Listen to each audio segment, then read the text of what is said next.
আগামী 40 বছরও আওয়ামী লীগ ক্ষমতা আসতে পারবেন না জানিয়েছেন মায়ের দোয়া সংগঠন। হেদায়েতের প্রতি আর আওয়ামী লীগ থেকে নিজেকে বিরত রাখেন। দর্শক বন্ধুরা, আওয়ামী লীগ এখন গিরগিটির মতো রং পাল্টে ফেলছে। জীব হত্যা হচ্ছে মহাপাপ। একটা পিঁপড়াও অযথা অকারণে মারা ঠিক না। আসসালামু আলাইকুম, আপনারা দেখছেন তারসেরা টিভির সংবাদ, সাথে আছি আমি তারসেরা সত্তার। শুনছিলেন সংবাদ শিরোনাম, এবারে বিস্তারিত। আগামী 40 বছরও আওয়ামী লীগ ক্ষমতা আসতে পারবেন না জানিয়েছেন মায়ের দোয়া সংগঠন। পটুয়াখালীতে সুজন 15 বছর আওয়ামী লীগ সরকার করার পরে যে আওয়ামী লীগ সরকার পদত্যাগ করেছেন সেই জামাতের দলে সে যোগদান করেছেন। পটুয়াখালীর রিপোর্টার পারভেজের সাথে সরাসরি যুক্ত হচ্ছি। হ্যালো পারভেজ, শোনা যাচ্ছে? ওই মেয়ে তারসেরা সত্তার ভাই, শোনা না গেলে কি আমি রিপোর্ট করি? আমি তো শুনতে পারছি, আপনার সমস্যা বলেন। আরে তুমি তাড়াতাড়ি রিপোর্ট বলো, লাইভে আছি। দর্শক বন্ধুরা, আমাদের সাথে আছেন এখন যে 15টি বছর আওয়ামী লীগের শাসনে লুটিপুটি যে খেয়েছে, সে এখন আমাদের সম্মুখে আছে। সে এখন নাকি জামাতে যোগ দিবে, তার মুখ থেকে কিছু শুনবো আমরা। ভাই, আপনি কিছু বলেন, আপনি কেন জামাতে যোগ দিবেন?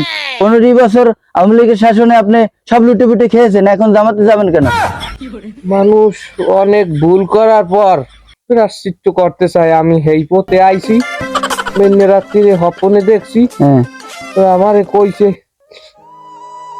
তুই ওই সৈরেসার দলে থাইসলে জামাতে যোগ দে।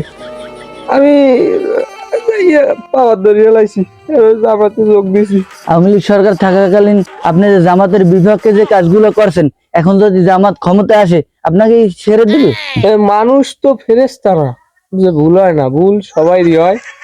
আমার ওই ছেলে, আমি একটা সৈরেসার দলে আনলাম, অতঃপর আমি চিন্তা করে দেখলাম অত চোর দুর্নীতিবাজ ছাড়া কিছু নাই, বুঝছেন? দিনের পথে আইছি আর কিছু না। জামাল ভাই, আপনি বলে বিএমপি তে গেছিলেন খেদাইতে খাইলে, ঘটনা সত্য?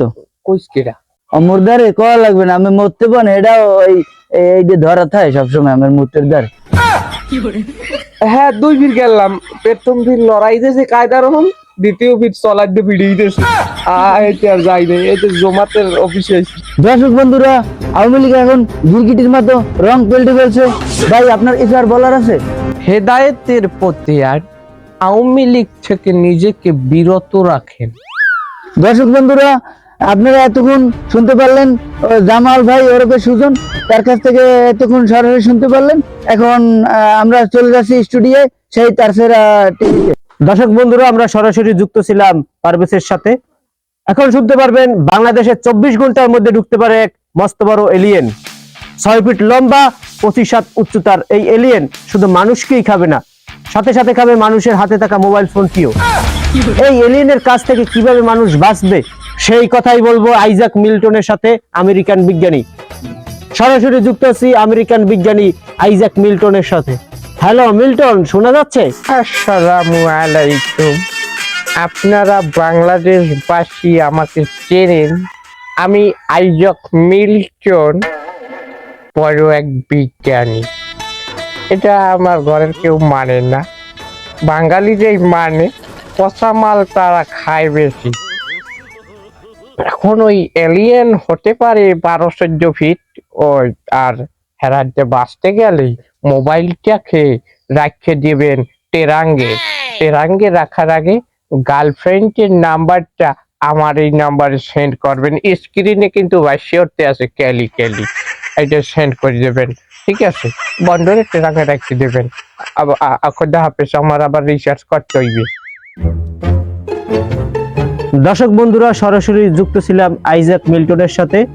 এখন শুনতে পারবেন পিরোজপুরের মঠবাড়িয়ায় শামসু জুমাদ্দারের একটি ছাগলের 13টি বাচ্চা হওয়ায় 13টি বাচ্চা কালো হওয়ার কারণে গলা টিপে হত্যা করেছেন।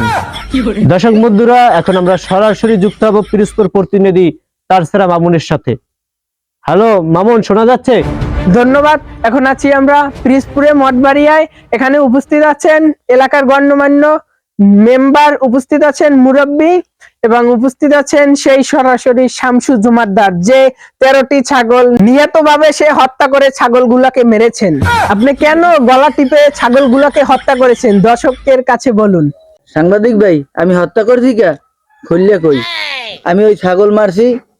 আমার অনুভূতি ছিল ওর যে পেট ছাগলের ওই 30টা 40টা বাচ্চা এইরকম ওর একটা নেয় আমার যে ওই যে এখন দেখি যে 13টা হয়েছে, আবার হয়েছে ভালো কথা 13 হ্যাঁ হয়েছে আবার কালা। এই দিন আমি ওই কই কালা ছাগল আমি রাখবই না, এই দিন 13টা বাচ্চা আমি গলা টিপে হত্যা করছি। দর্শক বন্ধুরা, আপনারা শুনতে পারলেন 13টি ছাগল কিভাবে হত্যা করলে। এবং মেম্বার সাহেব, আপনার কিছু এ নিয়ে বলার আছে, বলুন। এই যে ছাগল 13টা হয়েছে, উনি তো আশা করছিল যে 40টি হবে।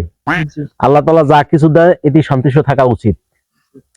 তারপরে এই জীব হত্যা হচ্ছে মহাপাপ। একটা পিঁপড়াও অযথা অকারণে মারা ঠিক না। এই জীবন একমাত্র আল্লাহ ছাড়া কেউ দিতে পারে না। এই যে ভাই যে এতগুলো জীব হত্যা করছে, এটা অনেক অন্যায় কাজ করছে। এই যে শামসু ভাই, আপনি এই যে 13টি ছাগল হত্যা করছেন, এটা কিন্তু অনেক বড় পাপ করছেন ভাই। আল্লাহর কাছে তওবা করেন। আজকের থেকে তওবা করবেন এমন ভাবে যে এটা অযথা কোনো একটা পিঁপড়াও মারবেন না। আপনাকে যা আল্লাহ তাআলা দিয়েছিলেন এটা আপনার কল্যাণ করার জন্য দিয়েছিলেন, আপনার ভবিষ্যতে মঙ্গলময়ের কারণেই দিয়েছিলেন, বুঝছেন? আল্লাহ যা কিছু দিবেন এর উপর সন্তুষ্ট থাকবেন। মেম্বার সাহেব, তাকে এখন শাস্তি কি দিবেন? আপনি যে এই অন্যায় করছেন এটা কি আপনি বুঝতে পেরেছেন? আপনি কি অনুসূচিত হয়েছেন? আপনি অবশ্যই অবশ্যই আপনার এই দর্শক শ্রোতার কাছে আপনার মাপ চাইতে হবে যে আমি অন্যায় করছি, আপনারা কেউ করবেন না। এটা আপনার মুখ থেকে ক্ষমা চাইতে হইবে এবং সকলের কাছে আপনার বলতে হইবে। কি বলেন মুরব্বী? হ্যাঁ ঠিক আছে, ক্ষমা চাইতে হবে। আপনার ক্ষমা চাইতে হবে। কি এতে আপনি একমত? নাই আমি আপনার আইনের কাছে আমি সোপর্দ করতে বাধ্য হব। না মেম্বার সাহেব, যখন ভুল করছি এখন দর্শকের কাছে আমি ক্ষমা ইসামু। দর্শক ভাইরা, আমি অন্ধকার জগতে ডুববে আনলাম, আমার এই মেম্বার সাহেব চোখ খুলে দিয়েছে। এখন আপনাদের কাছে আমি ক্ষমাপ্রাপ্ত। আমি ওই কোনো সময় আর গলা টিপে বাচ্চা হত্যা করবো না। আপনারা অবশ্যই আমাকে মাফ করে দেবেন। আমি আপনাদের কাছে ক্ষমা চাই, আমারে অবশ্যই মাফ করে দেবেন। আমি এই মাফ করার ফলে আমি যেন জান্নাতে যাইতে পারি, আমার জন্য দোয়া করবেন। দর্শক বন্ধুরা, এই ছিল পিরিজপুর মঠবাড়িয়ার সর্বশেষ সংবাদ। পিরিজপুর প্রতিনিধি মোহাম্মদ মামুন জমাদের সাথে যুক্ত ছিলাম। দর্শক বন্ধুরা, আমি একটু পানি খাইলে খুব ক্লান্ত হয়ে গেছি সংবাদপত্র পড়তে পড়তে। আমার টাগরা টুকরা গেছে হইয়া। দর্শক বন্ধুরা, আপনারা লোয়া দেখেন না, এ কি পানি এত নুন নুন লাগে, বুঝলাম না কিছু। ফোন দিয়ে লই দি পারমিশিয়া।